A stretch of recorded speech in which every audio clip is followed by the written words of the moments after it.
Hi hello ನಮಸ್ಕಾರ ವೀಕ್ಷಕರೇ. Pro kabaddi season 11 action ಇನ್ನೇನು ಸದ್ಯದಲ್ಲೇ ಬಂದೇ ಬಿಡ್ತು. ಪ್ರತಿ ತಂಡಗಳು ತಮ್ಮ ತಮ್ಮ ತಂಡದ ಆಟಗಾರರ ರಿಲೀಸ್ ರಿಟರ್ನ್ ಲಿಸ್ಟ್ ಅನ್ನ ರೆಡಿ ಮಾಡ್ಕೊಳ್ತಾ ಇದ್ದಾರೆ.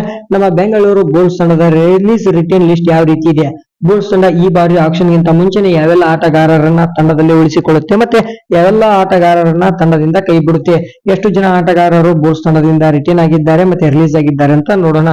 ಅದಕ್ಕಿಂತ ಮುಂಚೆ ಚಾನಲ್ಗೆ ಸಬ್ಸ್ಕ್ರೈಬ್ ಮಾಡಿದ್ರೆ ನೋಡ್ತಾ ಇದ್ರು ಸೂಪರ್ ಸಬ್ಸ್ಕ್ರೈಬ್ ಮಾಡಿ ಬೆಲ್ ಐಕಾನ್ ಕೂಡ ಆನ್ ಮಾಡ್ಕೊಳ್ಳಿ. ವಿಡಿಯೋ ಕೆಳಗೆ ಬ್ಲಾಕ್ ಬಟನ್ ಸಬ್ಸ್ಕ್ರೈಬ್ ಮಾಡ್ಕೊಳ್ಳಿ. ಬನ್ನಿ ವಿಡಿಯೋನ ಶುರು ಮಾಡೋಣಂತೆ. ಮೊದಲನೇದಾಗಿ ಭರತ್ ಹುಡಾರ್ ಅವರು ರಿಟರ್ನ್ ಆಗಿ ಆಗ್ತಾರೆ. ಸೌರಭ್ ನಂದಲ್ ಡಿಪೆಂಡರ್ ಅವರು ಕೂಡ ರಿಟರ್ನ್ ಆಗಿ ಆಗ್ತಾರೆ. ಮತ್ತೆ ಅಕ್ಷಿತ್ ಅವರು ಕೂಡ ಬೆಂಗಳೂರು ಬುಲ್ಸ್ ತಂಡಕ್ಕೆ ರಿಟರ್ನ್ ಆಗ್ತಾರೆ. ಲಾಸ್ಟ್ ಸೆಕೆಂಡ್ ಹಾಫ್ ಸೀಸನ್ ಅಲ್ಲಿ ಚೆನ್ನಾಗಿ ಪರ್ಫಾರ್ಮ್ ಮಾಡಿದ್ರು.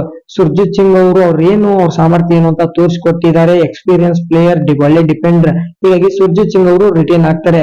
ಇನ್ನು ವಿಶಾಲ್ ಅವರು ಕೂಡ ರಿಟರ್ನ್ ಆಗ್ತಾರೆ. ಈ ಎಲ್ಲ ಆಟಗಾರರು ಕಳೆದ ಸೀಸನ್ ಅಲ್ಲಿ ಉತ್ತಮವಾದ ಪರ್ಫಾರ್ಮೆನ್ಸ್ ಅನ್ನ ತೋರಿದ್ರೆ, ಭರತ್ ಅವರು ಅಲ್ಪ ಸ್ವಲ್ಪ ತೋರಿಸಿದ್ರು, ಬಟ್ ಅವ್ರು ಏನು ಅಂತ ಪ್ರೂವ್ ಮಾಡ್ಕೊಂಡಿದ್ದಾರೆ. ಇವ್ರನ್ನ ಹೊರತುಪಡಿಸಿ ಉಳಿದ ಎಲ್ಲ ಸ್ಟಾರ್ ಆಟಗಾರರು ರಿಲೀಸ್ ಆಗಲಿದ್ದಾರೆ. ಮಿನಿಮಮ್ ಒಬ್ಬ ಆಟಗಾರನ ಹಿಡಿದು ಮ್ಯಾಕ್ಸಿಮಮ್ 5 ಆಟಗಾರರನ್ನ ಪ್ರತಿ ತಂಡಗಳು ರಿಟರ್ನ್ ಮಾಡ್ಕೊಳ್ಳಲಿಕ್ಕೆ ಅವಕಾಶ ಇರುತ್ತೆ. ವಿಕಾಸ್ ಕಂಡಲ್ ಆಗಿರ್ಬೋದು, ಅಭಿಷೇಕ್ ಸಿಂಗ್ ಆಗಿರ್ಬೋದು, ನೀರಜ್ ನರ್ವಾಲ್ ಆಗಿರ್ಬೋದು, ಅಮಿತ್ ಚರಣ್, ರಕ್ಷಿತ್ ಆಗಿರ್ಬೋದು, ಪಿ ಸುಬ್ರಹ್ಮಣ್ಯನ್ ಆಗಿರ್ಬೋದು, ಅಮನ್ ಆಗಿರ್ಬೋದು, ಪ್ರತೀಕ್ ಅವರು ಆಗಿರ್ಬೋದು, ಅಂಕಿತ್ ಮತ್ತೆ ರೋಹಿತ್ ಅವರು ಬೆಂಗಳೂರು ಬುಲ್ಸ್ ತಂಡದಿಂದ ರಿಲೀಸ್ ಆಗಿದ್ದಾರೆ. ಅಮನ್ ಅವರು ಕೂಡ ಒಂದು ರಿಟರ್ನ್ ಆಗೋ ಸಾಧ್ಯತೆ ಹೆಚ್ಚಾಗಿದೆ. ಬಟ್ ಯಾವ ಆಟಗಾರರ ಬದಲಾಗಿ ವಿಶಾಲ್ ಅವ್ರನ್ನ ರಿಟರ್ನ್ ಮಾಡ್ತಾರ ಅಥವಾ ಅಮನ್ ಅವ್ರನ್ನ ರಿಟರ್ನ್ ಮಾಡುತ್ತಾ ಬೆಂಗಳೂರು ಬುಲ್ಸ್ ಅಂತ ಕಾಯ್ದು ನೋಡ್ಬೇಕು. ಇದೇ ರೀತಿ ಹೆಚ್ಚಿನ ವಿಡಿಯೋಗಳಿಗಾಗಿ ಚಾನಲ್ ಸಬ್ಸ್ಕ್ರೈಬ್ ಮಾಡಿ ಸಪೋರ್ಟ್ ಮಾಡಿ. Thank you.